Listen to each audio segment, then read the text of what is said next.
In 1961, President Kennedy called on all Americans to rise to the challenges of the day. He knew that success depended upon the unity of efforts throughout the federal government and the nation. The Greater Boston Federal Executive Board, one of 28 across the country, fosters communication, coordination, and collaboration with federal, state, and local government agencies.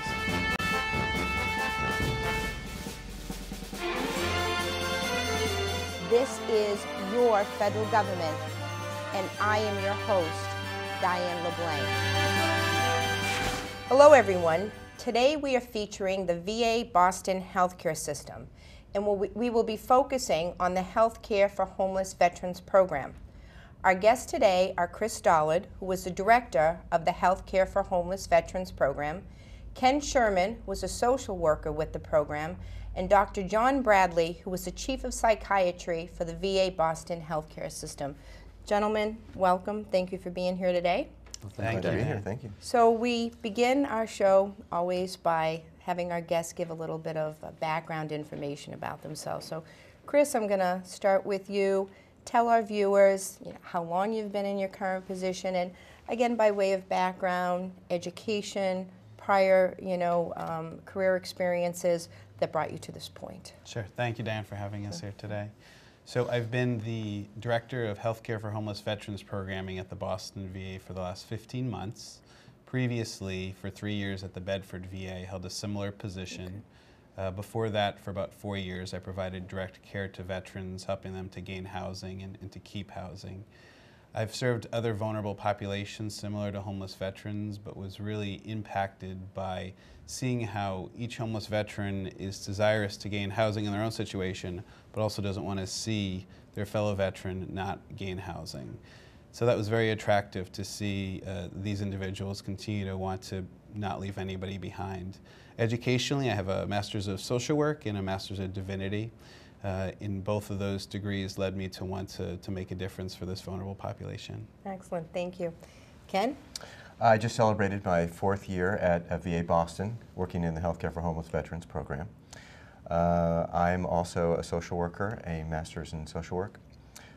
In 2005. I say that because I came a little bit late to social work because I was driven by the desire to work with veterans, non-veterans alike who deal with various mental health, substance abuse issues. I've worked in an outpatient setting and inpatient setting. I've worked in partial hospitalization units, which means working with what they call dually diagnosed clients, people who are dealing with mental health and substance abuse issues. I have been working as a social worker for 11 years, and as I say, my 4th year with VA Boston. And since I've been working here with the VA, I've had a chance to work with Healthcare for Homeless Veterans in a lot of different capacities, one of which was the HUD-VASH voucher, which we'll learn a little bit about in a few minutes. It's just one way that we are able to serve the homeless veteran population here in Boston. Excellent, thank you. And Dr. Bradley? Thank you, Diane. I've been with the VA Boston healthcare system for the past 4 years, joining them after retiring from the military. So it was really natural for me after serving 30 years on active duty to come to the VA and continue to serve veterans. Excellent, thank you. So Chris, talk about the mission of your organization. Sure. So I'd say it's fairly simple. We want to outreach to veterans and help them understand what resources are available to them. Usually the path that takes is helping a homeless veteran to gain housing and to keep that housing. We also want to help them understand what's available to them financially from a primary care and medical and mental health perspective, as well as any other benefits that might be available to them. How long has the VA had programming that specifically focused on homelessness? Right, good question. So we've been fortunate in Boston. We have a couple of our staff that were involved even as early as the 80s in specific homeless programming. Some of our flagship programs really developed and sprung up in the 90s, and then in the mid-2000s leading up to the 5-year plan to end veteran homelessness, we've seen it increase exponentially.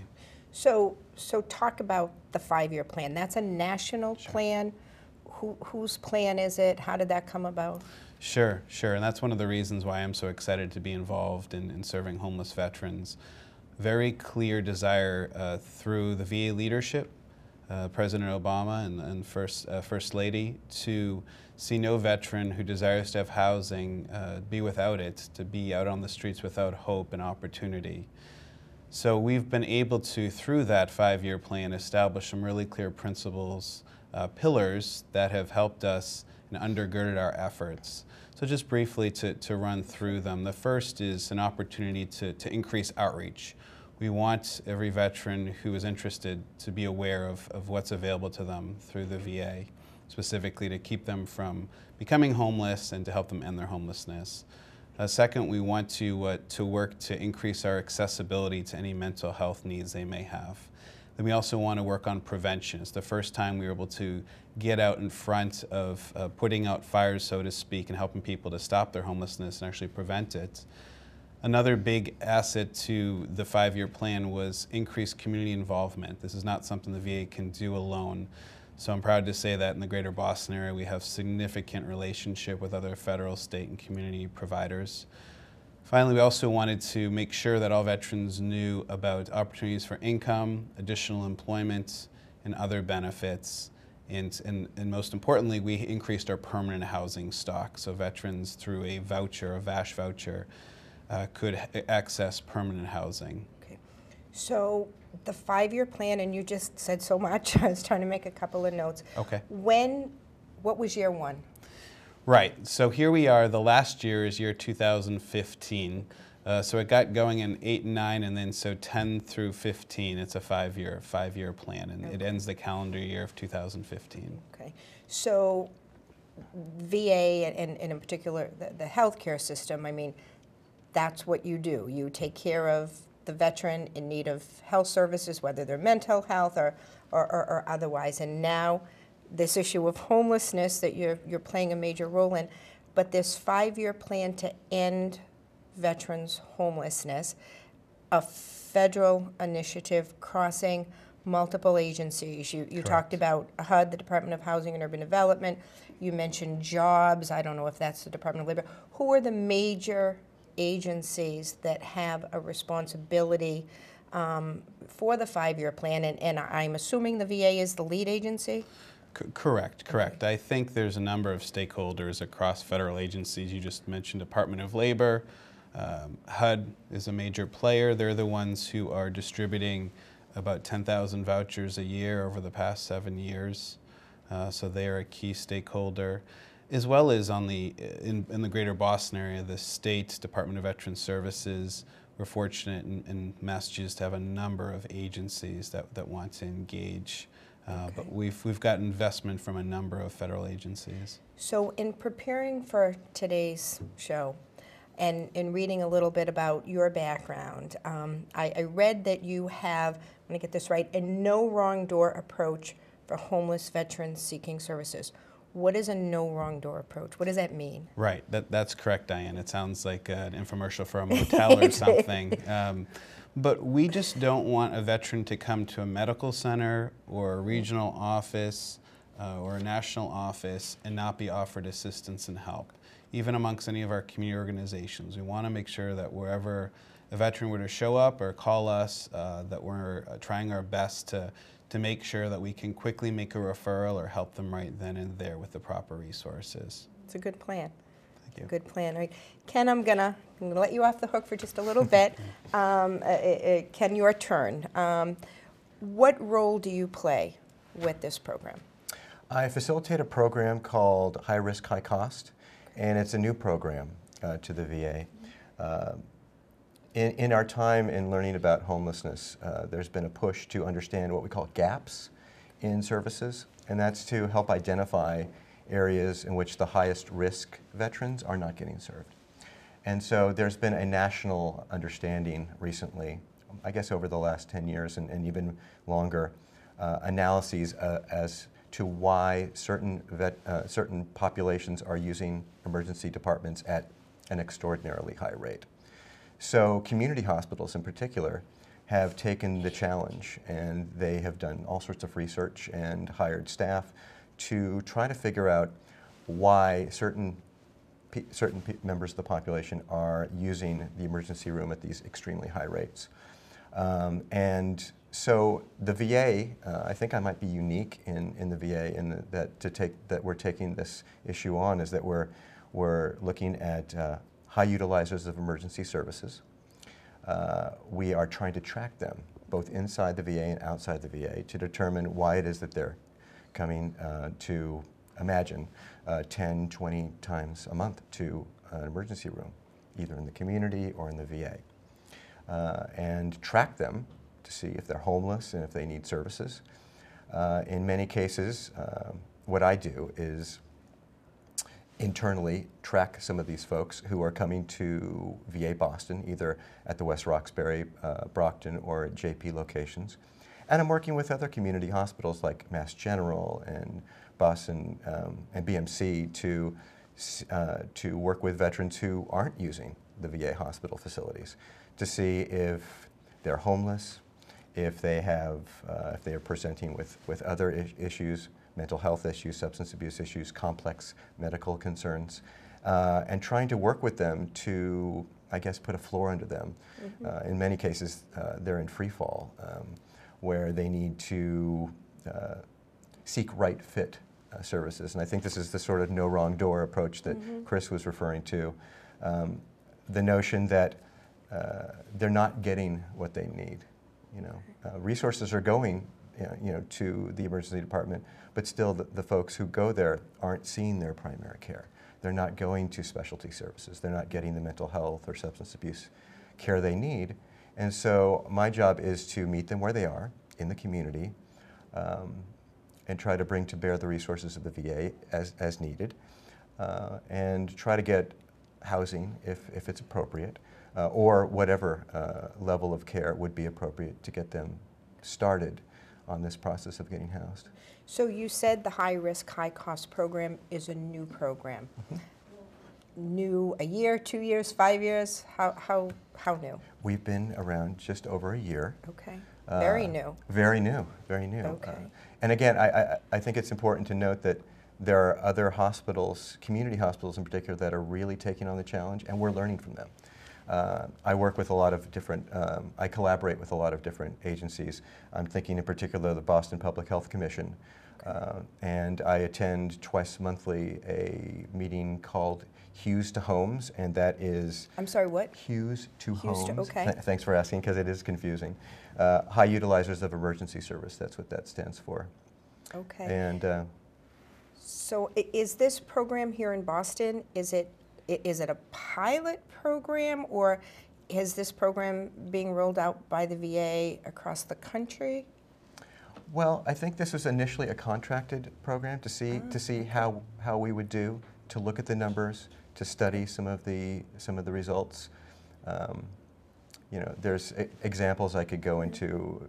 People who've gone to the emergency room 70 or 80 times. Wow. In a very, very short time.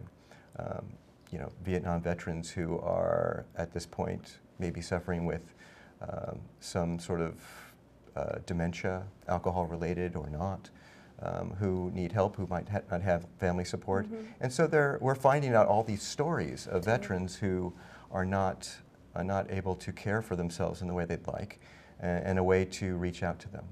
And sort of a projection of when you think you might have sufficient data around the issue to be able to, maybe inform some recommendations, or is that already happening?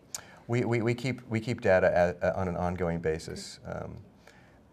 There's all sorts of sort of complex ways to talk about how that works, but if I'm tracking 20 guys, 20 women too, in the community who are what we call high risk, high cost.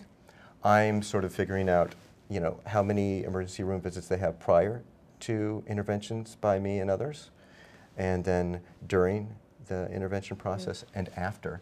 I'm sort of a long-term case manager in the sense that sometimes people need a lot more. You think they're set, you think they've found themselves a place that works, they're getting some care, and then for whatever reason they might disappear or fall off, and I need to go find them again. So I don't know, maybe, Chris, this might be a question for you. What's the scope of the problem for veterans? I mean, how many homeless veterans are there nationwide, Right. here in Massachusetts and the greater Boston area? Right. What do the numbers look like? You know, it's a great question.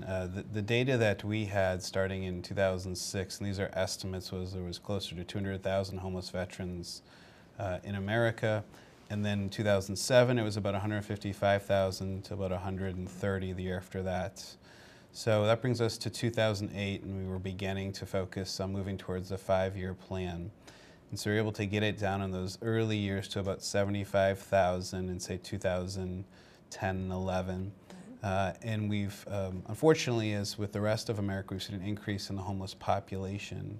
In fact, the only population of homeless individuals to decrease in the last few years are veterans. Wow. Every other category continues to increase, including and especially in Massachusetts. So right now, in January of 2014, they did a homeless count, and based off of those numbers, there was just under 50,000 homeless veterans in America. So that's, 14 months ago. We just did another count in recent months, and we're waiting for that data. But we feel like we're primed and in a great position to get really close to our goal and establish some really good evidence-based practices to help anybody who would become homeless in the near future to, as quickly as possible, prevent that or get the help and support they need. Do we have local numbers? We do. We do. Thank you. So in Massachusetts, it was 1,500. I think it was 1,458 in January of 2014. Specifically in Boston, it was 406 veterans. And so the other thing I did want to say is it's not on our tourism brochures in Massachusetts, but Massachusetts does a nice job caring for homeless veterans on the state level, on the federal level, and community level. So we do have a number of veterans that do come to the greater Boston area to end their homelessness. So for example, when I give the numbers of 406 veterans last January, in approximately a year's time, we had housed about 400 veterans in the Boston area. Wow. And I know your area is Boston, so you may not have this, but do we have a number for Massachusetts? So I had the number of 1,458 for Okay, January of 2014. That's all of in Mass. coming weeks, there should be another data from the count that we just completed in recent months then. Okay, right. And maybe a question for you. Why are our veterans at risk for homelessness? Well, I think it's important to recognize that, and I think Chris touched on this, is that homelessness is a problem that the scope of which is growing all the time. There's a lack of affordable housing. I'll speak directly to the veteran piece, but I think that economic issues are such with the downturn and the lack of affordable housing. It's a big issue for all sorts of different folks, veterans and non-veterans alike.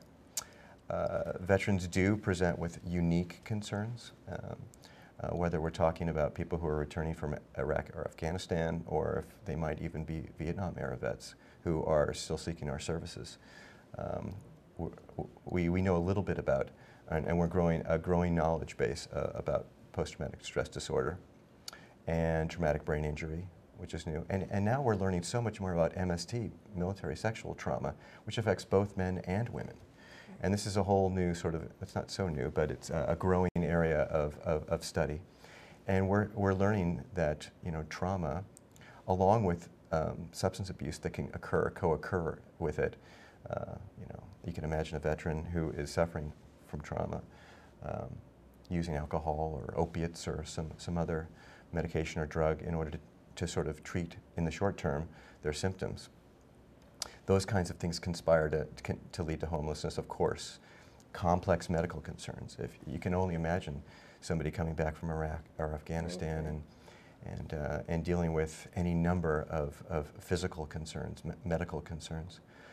All of these things can conspire together to lead many of the folks that we see, typically at our place in VA Boston. Clearly, we're talking about homelessness, and I mean, you've just talked about the complexities involved here. Our veterans are at risk for a number of reasons, and they can have multiple issues which lead them to be homeless. But at the same time, we seem to be making some progress here in the Boston area. And you've mentioned VASH vouchers. What sort of housing do we have, does the VA have, to make available to our veterans? Do we have enough housing? I mean, what do we do when we make the connection with a homeless veteran who wants to be housed, despite, you know, the complex issues, the dual diagnosis? How do we get that veteran in housing? What's out there for them? Anybody? Well, Dr. I'd Bradley. probably start with the approach that we take is housing first. Okay. We really want to make sure that the veteran is in safe, secure housing in order to wrap around the rest of the services that the veteran will need for a complete recovery and reintegration into the community. So we want to focus our efforts on making sure the veteran is safe, has a roof over his or her head, and then really leverage all of the services that the VA and all of the community resources have to treat mental illness or substance use disorder if it's present, to provide stable medical care for them, dental care, and importantly, vocational rehabilitation training, employment, because the thing that leads people into homelessness are really economic forces, not having the job skills, employment opportunities, and a community that supports their employment. So they come with that economic disadvantage in a very competitive economic marketplace with lack of affordable housing and then a mental illness or substance use disorder on top of that. And we're really talking about a very challenging situation for them.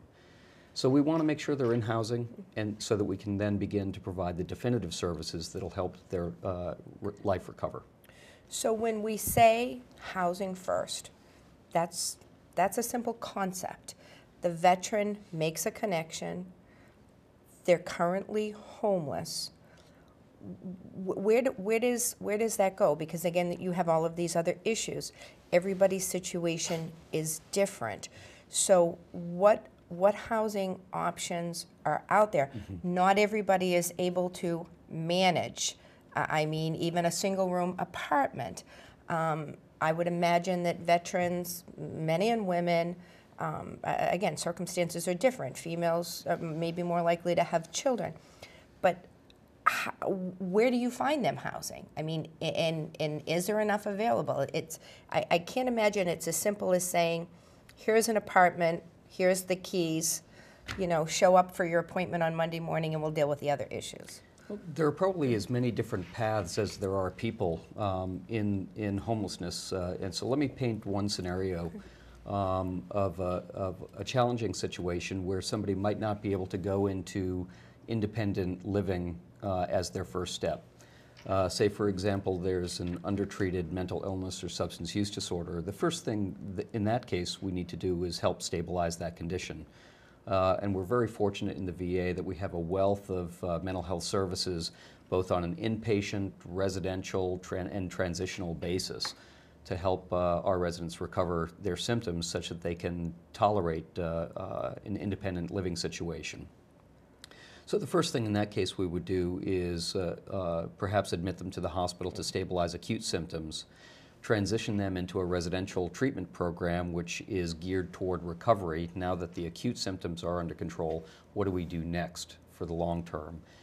Meanwhile, getting them plugged into our healthcare for homeless veteran services and see if they're eligible for a VASH voucher, for example, and transition them into the homelessness programs to get them situated in the community successfully. So you mentioned residential transitional programs. Are those group homes that are operated by the Veterans Administration? Are they operated by private individuals under contract with the VA? What do those transitional units look like? A little of each. Okay. So VA Boston Healthcare System, for example, has residential programs that focus on substance use disorders and dual diagnosis with mental illness. We have acute programs that last about 6 weeks to begin early recovery. We've got more long-standing programs that last months to a year in a domiciliary setting where we have support services like work therapy, vocational rehab as part of those programs. And then as the veteran is moving toward independence, transitioning to the community, they would be eligible in many cases for a HUD-VASH voucher and be transitioned to either a group home or an individual living situation. Okay, thank you. And Ken, I know you've worked with the VASH voucher program, so talk about that. What is it? How does that work? Well, I mean, before I get into that, I want to say that when veterans come to us, we have a walk-in clinic, as a for instance, where that's a sort of a first point of contact in many cases. And healthcare for homeless veterans has a whole array of different options. I think that we were alluding to the right fit. In other words, somebody might be coming in and they might not be ready exactly for a HUD-VASH voucher, and I'll explain that in a second. But they might be perfect for a transitional program, which might be a precursor eventually to independent living. Or we take it case by case, and I think that that's really the important thing. The VASH voucher is an amazing thing, as Section 8 has sort of dried up over the years. A HUD-VASH is a very unique thing for veterans who are disabled and are looking to live independently. I think the key thing that's really important is that they work with case managers in a very, very close and complementary way. So, the work begins actually once you get them housed, not in fact just to get them housed. I think and getting over that threshold is actually, in some cases, the easiest part. Putting wraparound services in place so they can pay bills in many cases, where mental health or substance abuse treatment is in place as needed in order to keep them housed. We find, and I think this is a little bit referring back to Housing First, we find that if somebody's on the street, the idea of getting help for mental health concerns or your substance abuse concerns or complex medical needs is virtually impossible in some cases. Once housed, we can work with them very closely to make sure that they get to their appointments, to make sure that they seek and are successful in getting residential treatment if it's needed, or whatever level of care is needed, outpatient or otherwise. So that case management, it's clearly critical. Now, I think I heard you say that to receive a VASH voucher, the veteran needs to be disabled. Yes. What qualifies as a disability? Clearly a mental health issue would qualify as a disability. Does a substance abuse issue qualify as a disability? Well, I think it's fair to say when there's substance abuse, there's oftentimes mental health concerns too. I think that we call this dual diagnosis, and that's a way for us to sort of better understand. Yes, of course, there are veterans who are just stressed out and wanting to use on an occasional basis. And I think by the time that we see them, oftentimes we're seeing higher levels of depression and anxiety, and trauma and so on. And we talked a little bit about just the economy in general, and there's tremendous programming and a tremendous commitment by the state of Massachusetts as well to assist our veterans. But when the economy takes a turn, our homeless numbers go up. And what percentage, if anybody knows, of the overall homeless numbers are of veterans? Any sense of that? About 12% of our veterans, of our homeless population are veterans, which is remarkable if you think about it, because 6% of the general population are veterans. So veterans are overrepresented in the homeless population. A twofold increased risk for homelessness if you're a veteran. That really is significant. So in terms of, I mean, you said you meet them where they are. All of the situations are different, and there's different types of housing that is appropriate in various situations. But are there enough units? Are there enough VASH vouchers? Where are you sort of bumping up against a gap where you've got a homeless veteran and there's no place for that person to go? Or maybe we're not. It's for anyone. Just to start, I think the housing stock in Greater Boston is where we discover a growing barrier as housing prices go up. It used to just be in Boston. There was very little that would come up in the actual city limits. Now, the city's 2 to 3 out touching Boston, it's difficult to find for the rate that we can offer a landlord. So I am encouraged. We do have a number of landlords who are excited and invested in housing veterans, and we thank them greatly for their desire to do so. At times I think they're getting a comparable rate to what they'd get housing any individual, but I think they're willing to take it this step further and want to reach out to us and offer us some of their housing stock before they offer it out to the general public, and that's exciting. So does your program, does it offer services to veterans who maybe are not today homeless, but are sort of, you know, teetering on the brink? You know, maybe one check away from homelessness. Right. Right. It's a great point, Diane. Prevention is where we want to be. You mentioned that, yeah. So we have been able to establish some significant funding through something called Supportive Services for Veterans and Families, SSVF. It's money, grants that community agencies have applied for and gain in the Boston area, and they can provide things such as case management, but also financial assistance like a last month's rent or help with back pay if they're behind a few months in rent, in an effort to try to prevent homelessness. This program works in tandem with the VA and VA supported housing quite a bit, but if we can keep them housed by providing some financial assistance or some case management, that's worth our time and investment so that this veteran doesn't have to experience homelessness. So again, you're here, you represent the VA Boston healthcare system, and this, talking about this wonderful programming for, you know, our show is seen, you know, across Massachusetts, veterans who might receive their services from other VA entities. Do all veterans have access to that type of service? They do. They do. It is for, there also is eligibility for some veterans who are not VA eligible. You know, I think what I want to say, Diane, is we have a very strong homeless hotline where we gain referrals locally here, and that number is 877-424-3838, 877-4-AID-VET, and that's an opportunity for veterans as well as providers to make referrals to us, and we try to respond within 24 hours locally. And again, that's not just for those who are homeless, but those who are concerned that they need some preventative help so that they won't become homeless. Okay, excellent. Dr. Bradley, I think a little bit ago you were talking about the services that are being offered here, and you mentioned job training. Mm-hmm. That's part of this program. What does that look like? There's a really significant component. You know, if you think about what creates homelessness, and the VA has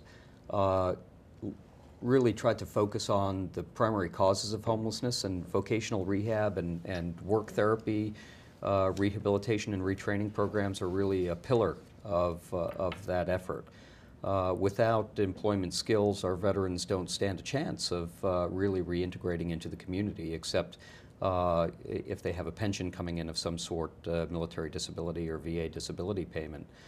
So it's really important that we give the veterans the skills they need to re-enter the workforce. From the Veterans Health Administration perspective, within our mental health treatment programs, there's a real strong vocational rehabilitation and work therapy component to help people who are recovering from mental illness or substance use disorder in developing the job skills, how to follow through, how to write a resume, how to show up for work and be productive during the day in a very supported environment, and that usually takes place on VA campuses. And that, I mean, and that's a tremendous service. So, I mean, we talked about some of the federal partners in this effort. Clearly, you have a strong partnership with the Commonwealth of Massachusetts. You know, maybe if you could elaborate on that and what that looks like, and with the City of Boston, I think that would be helpful. Sure, Diane.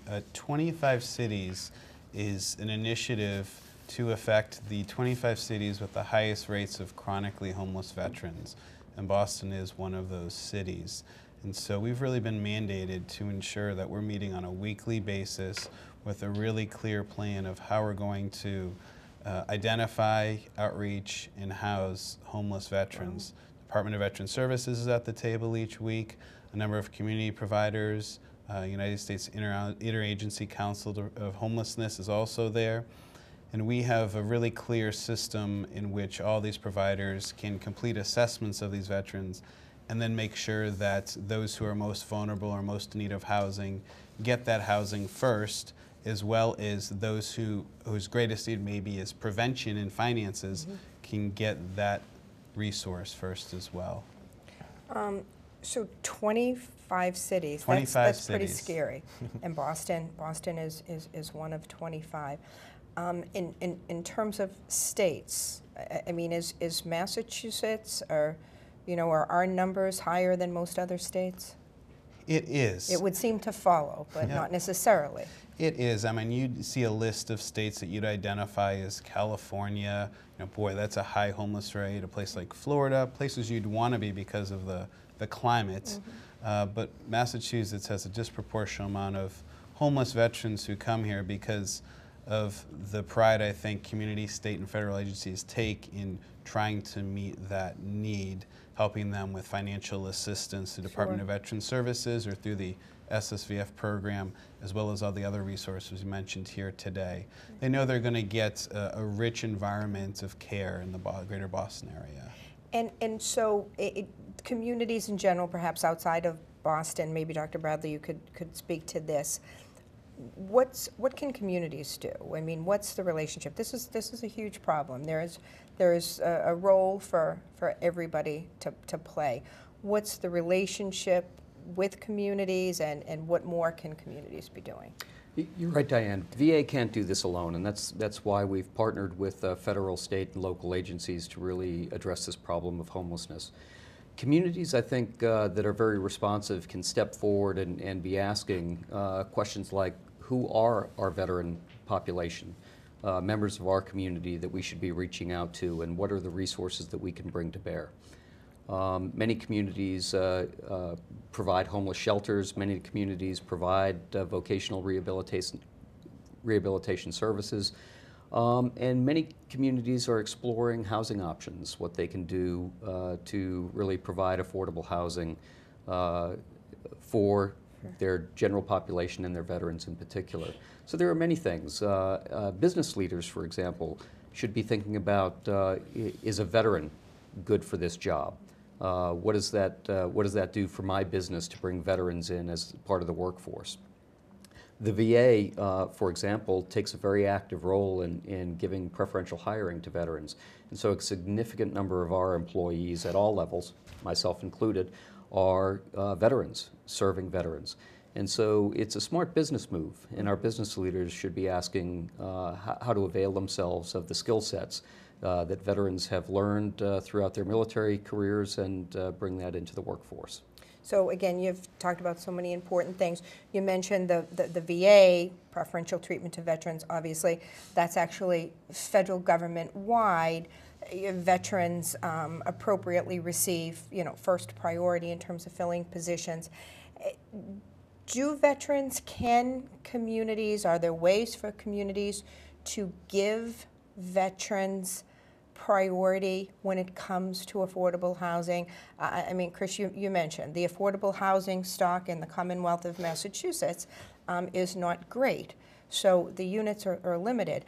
Are there ways, are there models that allow communities to give preference to veterans who have served our country? Well, certainly communities are run by the citizens, aren't they? And depending on the strength with which those citizens really step forward and say, we want to do something to help veterans or end veteran homelessness, communities have the ability to do that.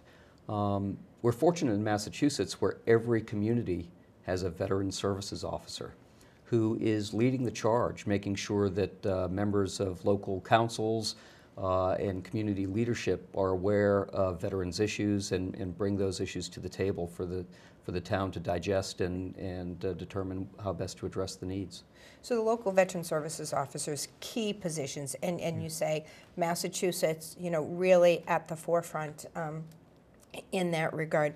What's the relationship between sort of your program and maybe not just yours, because again, you're the Boston area, and I'm assuming that you work very closely with Boston, but you know, throughout Massachusetts, is there a strong relationship between the VA and those local veteran service officers? I think there is, Diane. We had a meeting last week for 25 cities, and the Secretary for Veteran Services Massachusetts attended, and is aware of you know what the challenges are. Each of the individual medical centers have strong relationships with the veteran services officers in that town or the surrounding towns.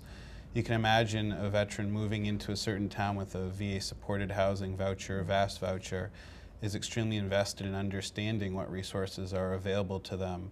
And so it's important for us to continue to meet individually with the veteran service officers, and vice versa. We want to make sure they know of all the new benefits, because this 5-year plan has seen tremendous speed in its rollout. You know, as a federal agency, we've committed to quite a bit over a short amount of time, and that involves a lot of out-of-the-box creative thinking, and pushing that forth in a large agency takes an effort, and we try our best to make sure we communicate that, especially to our state partners. We've talked, you know, about the fact that our veterans are at risk and what some of those risk factors are. But, you know, Dr. Bradley, you just said communities need to know who are the homeless veterans. And, I mean, can you speak to that a little bit? Do they tend to be individuals who have served in particular wars and conflicts? Are they predominantly male? Are they female? Do they have families? All of the above. Yeah, They come from all generations, you know, to be frank. No one group is more vulnerable than another group for homelessness. There are just so many factors at play that lead to homelessness. The veteran homeless population is predominantly male, as you would predict, with men serving in the military at greater rates than women. I think 92% of the homeless veterans are men and 8% are women.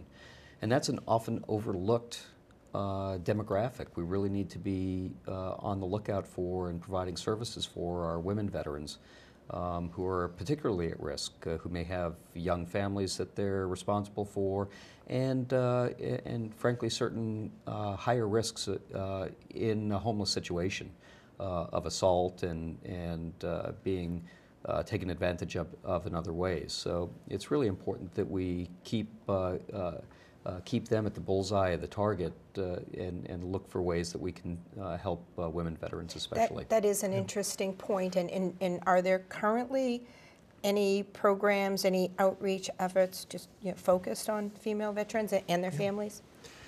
Yeah, we, at point of contact, our first point of contact oftentimes is either a homeless hotline call or in our walk-in clinic. These are the places that we can assess, who the veterans are and what their background is. And we're seeing increasing numbers of women. And we have what we call a vulnerability index, which is a way for us to determine whether there's children in the picture, whether there's assault in the picture, or some of the things that may be sort of more typical of what we're seeing in the female veteran population.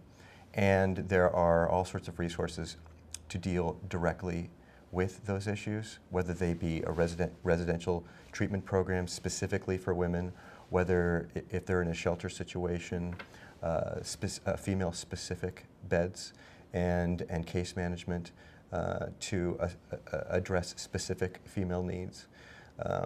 And we're doing and working very hard to do a better job. As a for instance, there are plans underway at the New England Center for Homeless Veterans at 17 Court Street to build additional units of permanent housing for women. The idea is that as we see more women at this first point of contact, that we need to be able to provide them with more permanent housing, not just brief treatment and residential treatment, but something more permanent, particularly if there's children in the house. So now, are those units likely to be in the Boston area? Might they be dispersed throughout the Commonwealth? Certainly, when we're talking about New England Center for Homeless Veterans, we're talking about Boston specific. I will say that in the VASH population, the HUD VASH voucher, We're working with currently over 90 female veterans. Wow. Now we've housed 700 plus, and so you can sort of see the percentages play out. But they, when I say they, when a woman comes to us and there's homelessness and this additional vulnerability index, we do our very best to get them housed as soon as possible. Sure. You know, it's wonderful when somebody finally realizes they need help and they make that call, or they've got somebody around them who makes the call, whether it's a family member or, they've somehow, somebody is making a call on their behalf. But what do you do to reach those who are just kind of looking to go underground, who, haven't yet made the right connection, but they're there? And how do you reach those really hard to reach folks? That's much of the population that I work with is sort of falls under that heading. And I think the answer is to continue to work with local agencies. I alluded to a program called Hughes to Homes. They're with the Boston Public Health Commission, or spearheaded by that program. And it's among the most sort of proud moments I've had sitting around the table with people from Boston Police, EMS, the MBTA, and folks from Boston Healthcare for Homeless. And we're really working as a team, a Boston team, to address homelessness. I might sit at the table and figure out that some veteran has accessed a community hospital, and it'll be the first I'm hearing about it, and I'll run right out and engage that veteran. I never would have found out that they were there. So much about what we do is communication, whether it's between agencies or within VA Boston. I'm constantly talking with inpatient social workers who are coordinating care, discharge plans for many of the veterans that they're working with. And so we're trying to have a sort of more seamless handoff between levels of care and hopefully housing too. Do we have any data, any numbers around veterans that we've lost because they were homeless? Obviously, other complicating factors, but are there numbers around? I don't have specific data, but I will let you know that we have a remembrance committee as part of our section, and we take it very seriously. Families, as well as the providers, have invested a lot of time and effort and have a deep care for these individuals. And because they are vulnerable and in at-risk situations, we do see a higher rate of mortality than we do for those in the general population.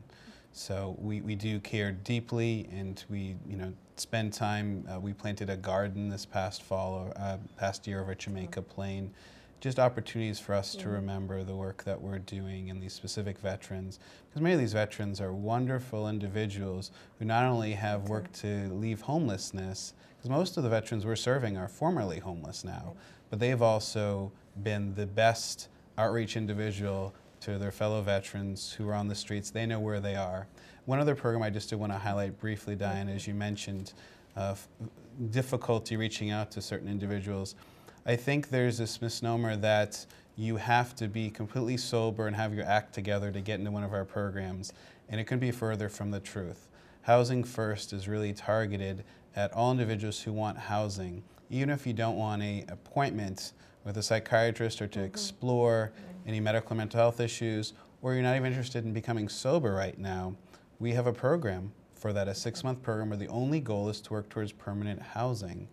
It's called Safe Haven, and so it's a great opportunity for us to continue to get the word out that we want to work with you regardless of, we want to meet you where you're at. So the Safe Haven program, and thank you for mentioning that. Again, just really a wonderful opportunity. Is that a program that's nationwide? There are 22 or 25 safe havens nationally. We were part of a pilot program in Massachusetts to establish safe havens, and we have 30 beds in the greater Boston area. That's, again, just a wonderful, wonderful resource. So you mentioned many of those that you serve are formerly homeless. And that's something obviously to be very proud of. I mean, the work goes on, the important work goes on. But can you talk in general terms about the success rate? I mean, how are we doing? Right. So I'll focus on the VA supported housing program. I think as we work very hard to see veterans not only housed but to retain housing, we see ebbs and flows in terms of the retaining of that housing.